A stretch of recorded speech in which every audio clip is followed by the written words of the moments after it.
Deep in the dense, snow-covered forests of Bavaria, Germany, an isolated homestead stood as a silent witness to an unimaginable brutality. In early April 1922, neighbors ventured to the remote Hinterkaifeck farm, deeply concerned by days of eerie stillness, uncollected mail, and the absence of the family at Sunday Mass. What they found inside the barn and the farmhouse was a massacre that would paralyze the nation and baffle law enforcement for a century. 6 people spanning 3 generations had been systematically bludgeoned to death in the cold dark. Yet the most terrifying detail was not the violence itself, but the chilling realization that the killer had remained in the house for days afterward, tending to the cattle and eating the family's food. Who could slaughter an entire household and then calmly stay to live among the dead? The victims were the Gruber family, consisting of patriarch Andreas, his wife Cecilia, their widowed daughter Victoria Gabriel, and Victoria's 2 young children, Cecilia and Joseph. Joining them in death was their newly hired maid, Maria Baumgartner. They lived completely isolated from the nearest town, a reclusive lifestyle that bred intense privacy and local rumor. The brutal eradication of this family marked the beginning of an unsolved mystery that has confounded forensic experts and historians alike. To understand the depth of this enigma, one must first examine the deeply unsettling events that preceded the bloodshed. Days before the tragedy, Andreas Gruber noticed anomalies around the property that defied logical explanation. According to official police reports archived by the Munich department, Andreas confided in neighbors about finding a strange set of footprints in the late March snow. These tracks led straight from the edge of the dark woods to the farmhouse, but crucially, there were no footprints leading back out.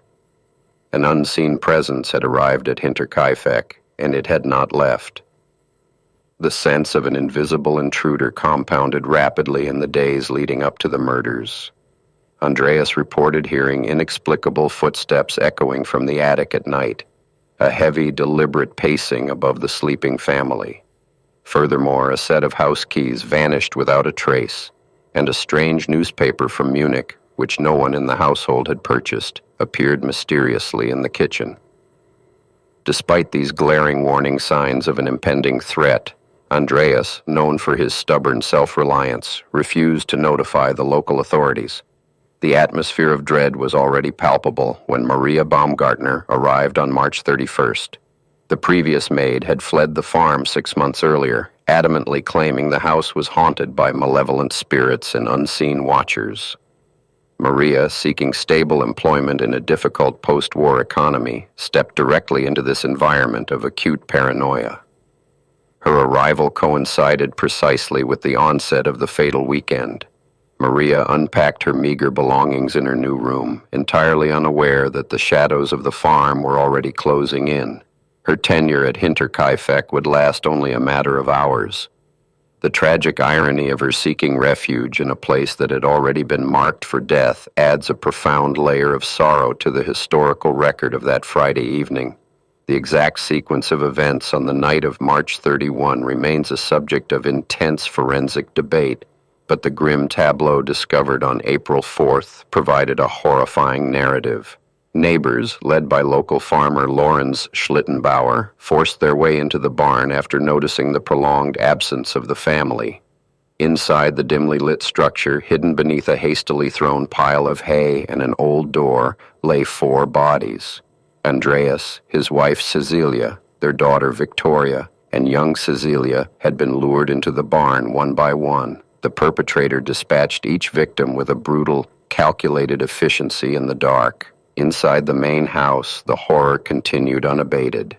Maria Baumgartner was found lifeless in her bedchamber, and the youngest child, 2-year-old Joseph, was discovered murdered in his crib in his mother's room.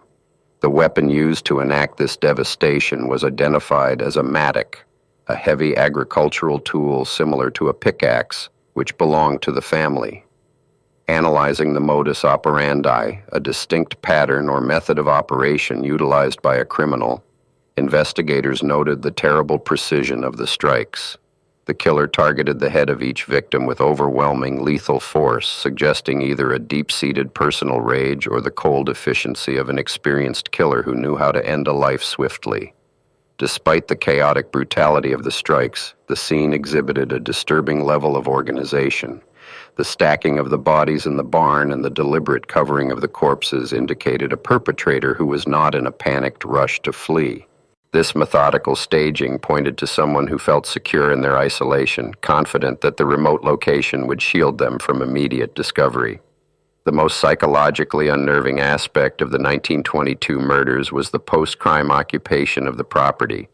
For at least 3 days following the massacre, smoke was seen rising from the farmhouse chimney. The farm's livestock had been diligently fed, and the cows were milked by an unknown hand. Freshly eaten meals were found in the kitchen, and beds had clearly been slept in while the original occupants lay dead just yards away. The killer had effectively moved into the home of their victims, treating the secluded farm as a temporary sanctuary. This brazen behavior dismantled early theories of a transient robber acting in a moment of panic.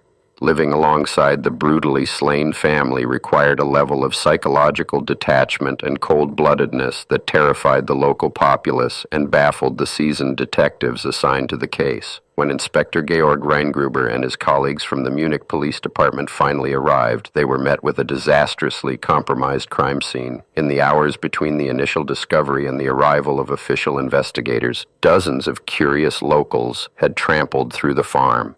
They moved bodies, handled household items, and obliterated any subtle clues that might have survived the weekend.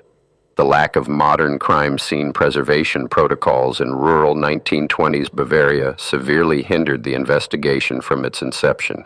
Footprints in the yard were destroyed by the milling crowd, and any potential fingerprints on the mattock or household items were lost to the bare hands of well-meaning but interfering neighbors. The detectives were left to reconstruct a complex puzzle with half its pieces missing or permanently altered.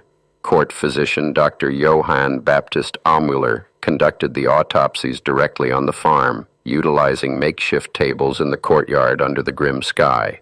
His medical examination confirmed the cause of death for all 6 victims as massive blunt force trauma to the skull. However, his meticulous findings also unearthed a heartbreaking reality regarding young Cecilia. According to the autopsy reports, the 7-year-old girl had not died instantly. She had survived the initial attack in the barn and lay among the bodies of her grandparents and mother for several hours. Tufts of her own hair were found clutched tightly in her hands, violently pulled from her scalp in what experts believe was a traumatic response to profound shock and unimaginable grief before she finally succumbed to her injuries. Desperate for answers, Inspector Gruber's team cast a wide net across the region. The chaotic aftermath of World War I had left Germany with a fractured economy and a large population of displaced transients. Vagrants, traveling merchants, and wandering soldiers were immediately suspected, with the working theory being a rural robbery gone horribly wrong. This robbery theory quickly collapsed under the weight of the physical evidence. While the killer had taken a few coins, they had completely ignored a large cache of gold and valuable paper money left in plain sight inside the farmhouse. A thief motivated by desperation would not have left a fortune behind, nor would they have lingered on the property for days, risking capture merely to feed the cattle and tend the hearth. The investigative focus subsequently shifted inward toward the insular community itself, landing heavily on Lorenz Schlittenbauer. Schlittenbauer was the neighboring farmer who had led the search party, and he had a complicated, highly contentious romantic history with Victoria Gabriel. He had publicly claimed and then denied paternity of young Joseph, leading to bitter financial and legal disputes with the Gruber family. Schlittenbauer's behavior during the discovery of the bodies only amplified police suspicion. Witnesses noted that he moved through the dark barn with an uncanny familiarity, unbothered by the horrific smell or the gruesome sights, even moving the bodies without hesitation.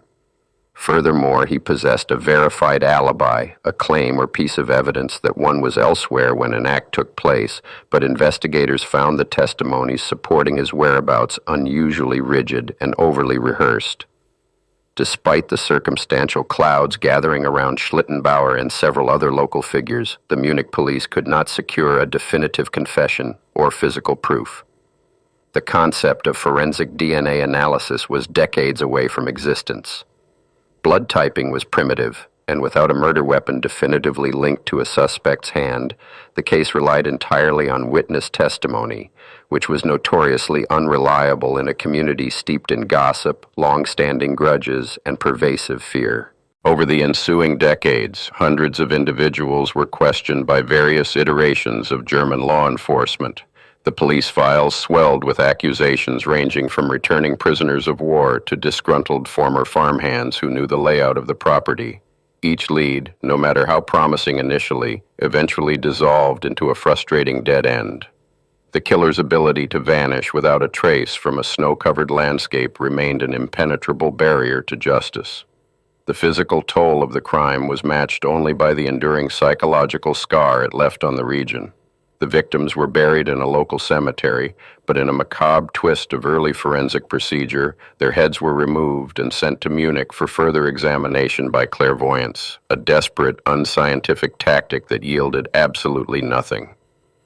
The skulls were subsequently lost during the chaos of the Second World War, denying the family even the dignity of being whole in death. The Hinterkaifeck farm itself could not escape the heavy shadow of the atrocity.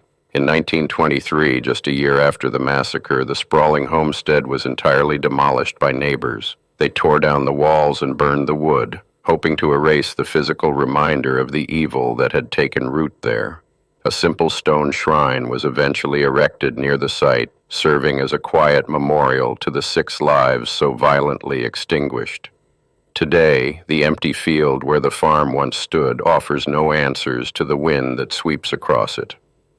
The 1922 Hinterkaifeck farm murders stand as a monumental failure of early 20th century investigation and a chilling testament to the darkness capable of hiding in plain sight. The meticulous staging of the bodies, the phantom footsteps in the attic, and the terrifying days the murderer spent living among the dead form a narrative that refuses to be forgotten by history.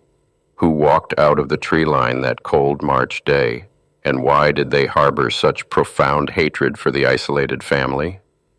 Without physical evidence, a surviving murder weapon, or a deathbed confession, the identity of the perpetrator has been permanently swallowed by time.